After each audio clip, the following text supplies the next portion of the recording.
got a fix, could not add card again, try later. First thing first, open the settings app on your iPhone.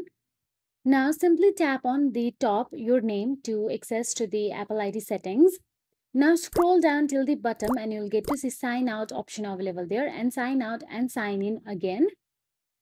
Now go back to the settings and tap on the general. Now inside general, simply tap on the software update and ensure your iOS version is up to date, as system updates can resolve many issues. Download and install any available updates. And once you do that, go back to the settings general again. From there, scroll down till the bottom and tap on the transfer or reset iPhone.